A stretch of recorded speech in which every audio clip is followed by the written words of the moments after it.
Hello everyone, welcome back to my channel. As promised, I'm back this week with my top 5 reading recommendations for Wonder Woman. And stay tuned to the end when I'll give details about a Wonder Woman comic book giveaway. These recommendations are for those who are either new to the character or at least new to her solo runs. Many are planning to see the film, but knowing of some key changes the film makes to her character, I wanted to provide some go-to titles for those who want the whole picture on who Wonder Woman was created to be. News stories everywhere are talking about what a strong role model she is for girls, and while that's all true, she's so much more than just a symbol for women's rights. On that note, for any who missed my 3-part character analysis of Wonder Woman, click the link in the top right-hand corner to learn of her essential appeal. With that out of the way, let's get started with the recommendations. Number 1 is a no-brainer. Collections of the original Wonder Woman stories by William Moulton Marston and H.G. Peter. These stories are from a different era, when the United States was just entering World War II, and an era when comics were still written for children. If you understand this context, Marston's purpose for the character quickly rises to the surface. In a world dominated by war, Wonder Woman preaches peace through submission to loving authority. It's a complex notion if you're new to it, so I again point you toward my character analysis videos. These early stories capture the innate charm of Wonder Woman, her innocence and the glorious novelty of a woman just as powerful, and sometimes more powerful, than any other superhero. DC released these original stories in chronological order, in a collected series entitled Wonder Woman Chronicles. I placed a link below to purchase Volume 1. For number 2 on the list, let's jump ahead to the most iconic reboot for Wonder Woman, the post-Crisis on Infinite Earths work of George Perez. This is a great example of how to update a character without changing her intrinsic nature or appeal.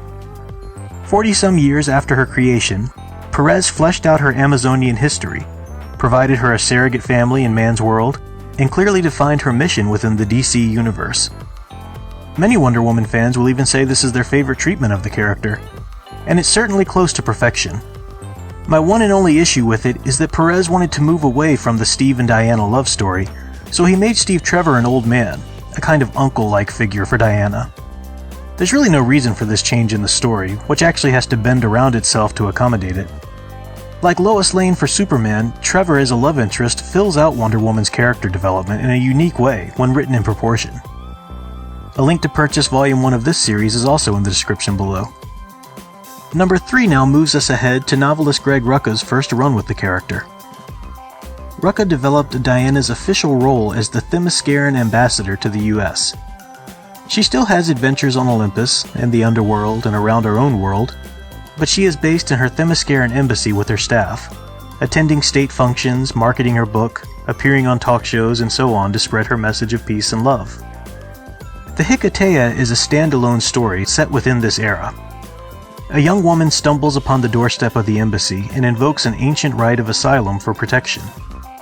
In her mercy, Diana accepts the duty of protecting the girl, later realizing that she is hunted by the Furies for committing a murder. Batman even joins the fray, resulting in one of the most provocative covers in the graphic novel history. The tale is a unique blend of Wonder Woman's Greek roots and her official duties in man's world. We see her walk confidently the precarious line between demands, with the grace, integrity, and compassion that only Wonder Woman can. Shortly after this era of Wonder Woman's history, the New 52 reboot took place. The new DC Wonder Woman was more violent and angry, and there were few places left for readers to find her traditional values and wisdom still intact. In the final years of the New 52, though, DC published a digital-first run entitled Sensation Comics featuring Wonder Woman. This limited series featured standalone tales of the Amazon from whichever continuity the writers and artists wished to invoke. So it was a mixed bag, and some of the stories were far afield of tradition. But those stories that did hit the mark were glorious. I'm placing a link to Volume 1 below, for the first story of the series is a classic and a must-read for any Wonder Woman fan. Gothamazon is written by fan favorite Gail Simone and illustrated by the great Ethan Van Sciver. It features Wonder Woman in her traditional costume with her traditional values, the whole deal. It's also hard not to see the tale as a meta-commentary on the nature of comics in general at the time, or at least of the DC universe. Batman is incapacitated by a coordinated villain attack. Oracle chooses to call in Wonder Woman to save the city. Diana is determined to remain true to who she is even while fighting on Batman's grim and gothic turf. Oracle coaches her to think like Batman, to to use fear as it's the only weapon these villains respond to. But Wonder Woman chooses another route, which makes for the profound ending, featuring all the major players from Batman's Rogues Gallery. This story is not to be missed. Shortly after Sensation Comics featuring Wonder Woman ended, DC began their rebirth, returning the characters and the entire universe to the hopeful, iconic status fans had missed. Greg Rucka returned to Wonder Woman to begin her transformation, and so far there has been a steady movement in the right direction. Bridging the end of Sensation Comics and the beginning of Rebirth, though, was Renee DeLiz's title Legend of Wonder Woman. DeLiz gives us a standalone tale, unattached again to any one continuity, but she draws the most from Wonder Woman's Golden Age roots. She sets her story during Wonder Woman's original origin in World War II, contemporary with the Justice Society of America. Half of the run is about the often underdeveloped story of Diana as a child on Themyscira. DeLiz delves into the history and politics of the island and sets up a solid threat to the Amazons that will re-emerge in the end as a threat to all mankind.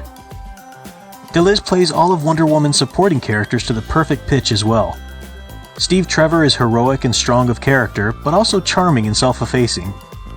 Etta Candy, who writers often portray as either too brash or too gullible, and always two-dimensional, emerges here as a loyal friend with bold quirks, insecurities, and dreams.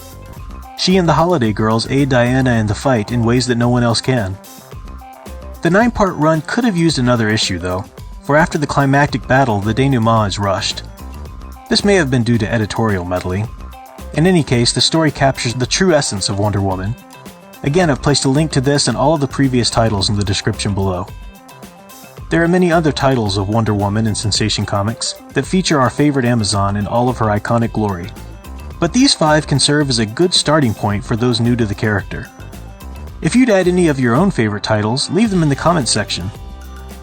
And now the giveaway. I have an extra copy of an issue of Sensation Comics featuring Wonder Woman. I'll send it bagged and boarded to the first person to answer this question in the comments section. What is the name of the behavioral test William Moulton Marston's research helped to develop? I'll give you a hint. The answer is in my Wonder Woman analysis video, linked at the top right-hand corner. Don't forget to like, subscribe, and share, and until next time, keep enjoying and digging deeper into the superhero stories you love. Thanks for watching.